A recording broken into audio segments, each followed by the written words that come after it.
Hi అండి. ఈరోజు ఎర్రపప్పు టమాటా పచ్చిమిర్చి వేసి చేశానండి. పైన మనం తాలింపులో జీరా వేసుకోకుండా జీలకర్ర, ఎర్రపప్పు టమాటా ఉడికిన తర్వాత ఒక 5 మినిట్స్ 10 మినిట్స్ పెట్టుకుంటాం కదా, అప్పుడు ఆ టైంలో జీలకర్ర వేసుకుంటే చూడండి కనిపిస్తుందా మీకు, పైన అలా వేసుకోవాలన్నమాట. పప్పు చాలా టేస్టీగా ఉంటుందండి. ఈ జీలకర్ర అనేది మన హెల్త్కి కూడా చాలా మంచిదండి. దీంట్లో వెల్లుల్లిపాయలు కూడా వేసాను దంచి.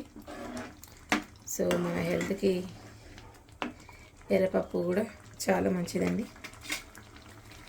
దీంట్లో కొత్తిమీర కూడా వేసుకొని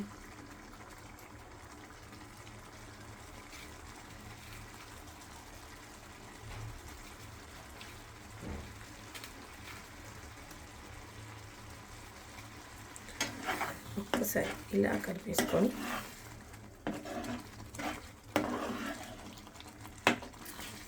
చూసారా, ఎర్రపప్పు టమాటా విత్ జీలకర్ర. స్టవ్ స్టెమ్లో పెట్టేసుకుందాము. క్యాప్ కూడా పెట్టేసుకుందాము. ఒక్క 2 మినిట్స్. ఈ రెసిపీని ఎలా చేస్తారో నెక్స్ట్ వీడియో చేసి పెడతానండి. చూసి వెళ్ళిపోకుండా లైక్ అండ్ సబ్స్క్రైబ్ కూడా చేయండి ప్లీజ్. చూసారా, ఎర్రపప్పు టమాటా, గ్రీన్ మిర్చి, కొత్తిమీర, వెల్లుల్లి, జీలకర్ర మాత్రం పైననే చల్లుకోవాలండి.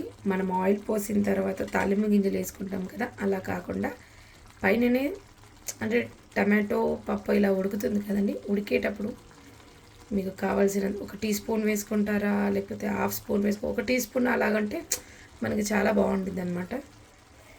చాలా టేస్టీగా కూడా ఉండిద్ది. టేస్ట్ చూసి చెప్తాను.